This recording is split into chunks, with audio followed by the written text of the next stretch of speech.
The trauma timeline has come to be a favorite among people. Many people have incorporated it into their own work at treatment centers. It's essentially something I started experimenting with a couple of decades ago, because some of the problems in dealing with trauma are that we lose a sense of context. We lose a sense of where the traumas fit into our overall life framework. And we don't understand our own reenactment patterns. So if you lay it out in a timeline, and the question is something like, enter the parts of your life that have felt traumatic, painful, that have made you, brought you up short, that you still feel you carry the effects of. It can be any of those instructions. And I divide it into 5 years intervals. When people can do it on paper and pencil and then share about that, that's a very complete process and very useful. When you want to make it experiential, the easiest way is to lay numbers down along the floor, 0 through whatever age you're working with, and just say to the group, walk over to an age where you're still experiencing some pain, or a need to work, or you feel you have something to work on or something to say.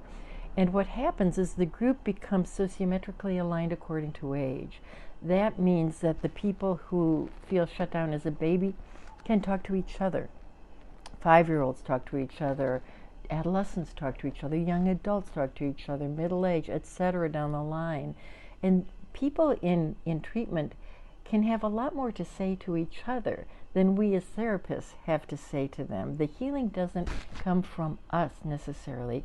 It comes from the sociometric connections, the people-to-people connections within the room.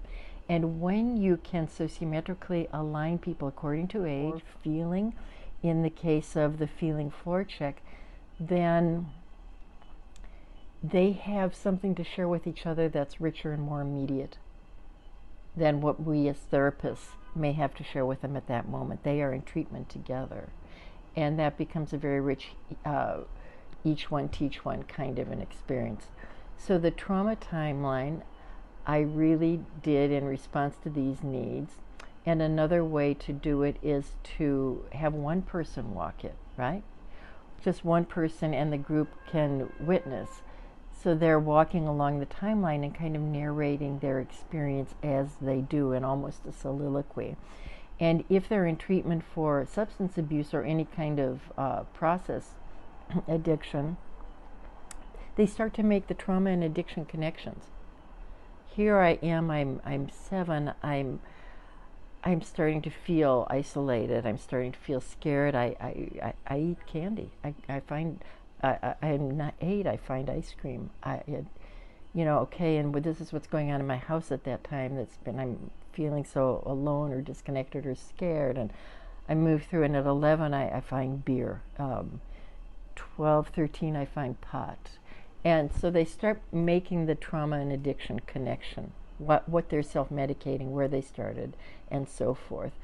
The trauma timeline is, when I was creating it, I tried different versions of it. Add resilience, add strengths, add color, add all sorts of things. The reason I like the trauma timeline is it's simple. And when people share it, they make their own discoveries. And a few of the most common ones are, gosh, I thought everything was trauma, but I realized most of my trauma was in that small period of time. But it feels like it's lasted forever because I haven't resolved any of it. Or, since recovery, traumatic things have happened, but I don't really experience them as traumatic because I work them through as they occur. Or another common one is, I see how I've been reenacting this one all the way in all my subsequent relationships, how my childhood trauma reappeared in my partnering, in my parenting, in my work life. So people make these kinds of connections when I keep it simple, I find.